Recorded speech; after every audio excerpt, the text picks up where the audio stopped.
Oke, selamat pagi anak-anak. Hari ini Ibu akan menjelaskan lanjutan yang materi yang kemarin, masih tentang bioteknologi. Hari ini Ibu akan bahas lebih lanjut tentang penerapan bioteknologi modern, karena kemarin itu baru sedikit ya. Bioteknologi modern itu dapat dilakukan dengan menerapkan dengan rekayasa genetika. Rekayasa genetika itu apa?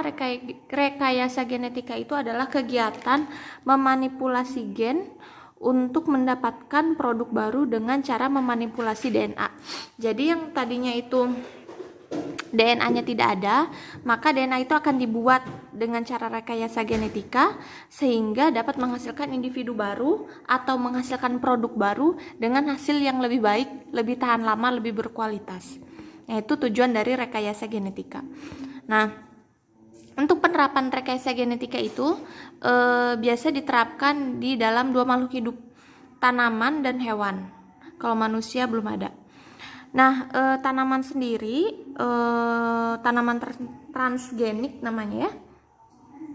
Tanaman transgenik itu adalah tanaman yang telah mengalami perubahan susunan informasi genetik di dalam tubuh tanaman itu, sehingga dapat menghasilkan keunggulan. Tanaman itu akan bersifat lebih tahan lama, buahnya tidak mudah busuk dan tahan terhadap herbisida, tahan terhadap berbagai macam serangan kimia-kimia, bahan kimia. Contoh, Ibu lupa ngasih contoh. Contoh adalah kultur jaringan. Nah, kultur jaringan ini adalah salah satu contoh tanaman transgenik yang sekarang di bidang pertanian itu banyak dilakukan karena hasilnya itu lebih tahan lama, cepat dia berbuah, sifat aslinya itu sama dengan induknya persis, sifatnya lebih unggul, buahnya juga tidak mudah busuk gitu. Makanya kenapa kultur jaringan lebih senang, lebih banyak digunakan di bidang pertanian.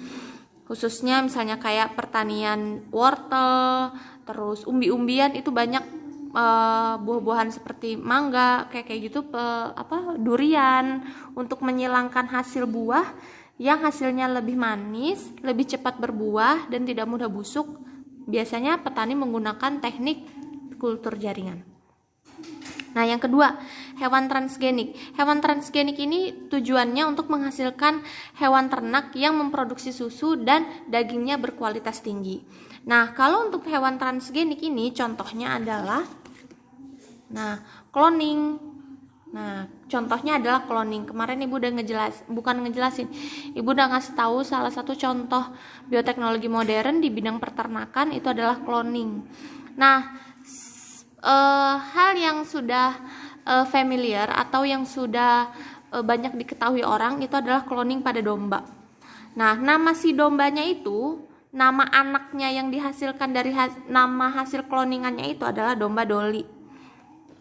Nah, Ibu jelasin dulu tentang cloning ya. Cloning merupakan salah satu rekayasa genetika di bidang bioteknologi. Salah satu penerapannya pada hewan, karena kalau pada manusia belum boleh, hakikatnya tidak boleh pada manusia.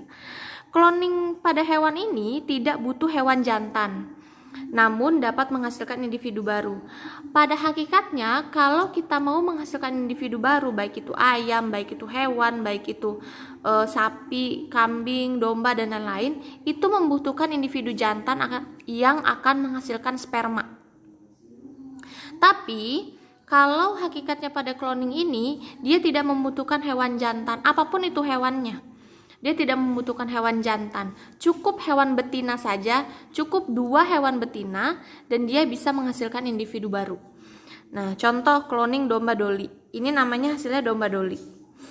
Dalam mengcloning domba harus disiapkan 2 domba betina.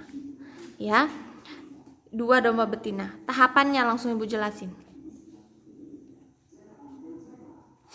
Domba 1 ini fungsinya untuk diambil sel telur dari ovariumnya. Jadi domba 1 itu khusus untuk domba 1 itu tugasnya untuk diambil sel telur dari ovariumnya. Lalu setiap sel telur kan itu dia punya inti. Ini sel telur. Nah, ini intinya. Setiap sel telur itu dia punya inti. Nah, inti sel telur itu akan dibuang. Inti sel telur yang ini tuh dibuang. dibuang sehingga selnya itu nanti akan menjadi seperti ini. Nah, menjadi seperti ini, menjadi begini.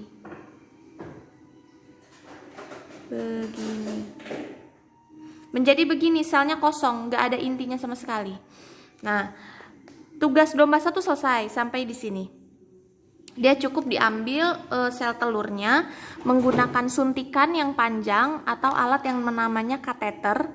Nah, lalu inti selnya dibuang aja gitu. Jadi selnya kosong, nggak ada intinya. Habis itu tugas domba yang kedua adalah diambil sel dari tubuh domba betina, bukan dari ovariumnya. Jadi sel tubuhnya sebenarnya bisa dari mana aja, bisa dari perut, bisa dari paha, bisa dari kakinya, bisa dari badannya, bisa dari mana aja. Tapi yang paling utama atau gennya yang paling mendekati dengan struktur dari sel tubuh itu sendiri adalah dari puting. Jadi diambillah sel tubuh dari puting domba yang kedua, ya. Lalu inti sel dari sel tersebut dimasukkan ke dalam sel telur yang tadi. Nah, ini kan ada sel tubuhnya nih. Ini ada sel tubuh si domba 2 kan. Nah, sel tubuhnya itu diambil putingnya. Putingnya ini diambil, ditaruh di yang kosong ini, ditaruh. Jadilah begini. Nah, jadi begini, ini ada isinya nih. Nah, jadi begini. Yang inti yang di sini ini bukan inti dari sel telur, tapi inti dari si sel tubuh domba 2 atau yang diambil dari putingnya itu tadi. Jadilah begini. Lalu setelah digabung, kedua hal ini digabung menjadi satu. Yang satu cukup badan si sel telurnya aja, yang satu diambil inti sel tubuh, yang lebih tepatnya diambil dari puting itu tadi, digabung jadi satu. Lalu dimasukkanlah sel gabungan tadi. Ini kan jadi begini.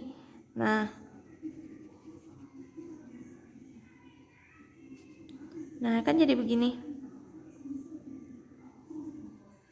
Nah, sel gabungan ini dimasukkanlah ke dalam rahim domba yang pertama. Domba yang kita ambil tadi sel telurnya, kita masukin sel gabungan ini ke dalam rahim domba yang pertama, maka domba tersebut akan hamil dan melahirkanlah domba hasil cloning, ya. Jadi domba hasil cloning ini selnya itu akan dimasukkan ke domba 1, maka nanti sel ini akan berkembang menjadi zigot, akan berkembang menjadi embrio, menjadi janin, dan terus domba itu akan hamil. Setelah itu dia akan melahirkan dan menghasilkan domba hasil cloning. Seperti itu. Jadi untuk cloning khususnya dia tidak butuh hewan jantan, cukup 2 hewan betina, tapi yang satu diambil sel telurnya saja, badan sel telurnya, tetapi yang satu untuk domba yang kedua itu diambil inti sel tubuhnya, lebih tepatnya dari putingnya. Lalu kedua hal tersebut digabung menjadi satu dan dimasukkan ke dalam rahim domba yang pertama. Setelah itu domba tersebut akan hamil dan melahirkan domba hasil cloning. Untuk bioteknologi seperti itu aja. Kurang lebihnya Ibu mohon maaf. Jika ada yang tidak dipahami terutama tentang cloning, kalian tanyakan ke Ibu. Atas perhatiannya Ibu ucapkan terima kasih.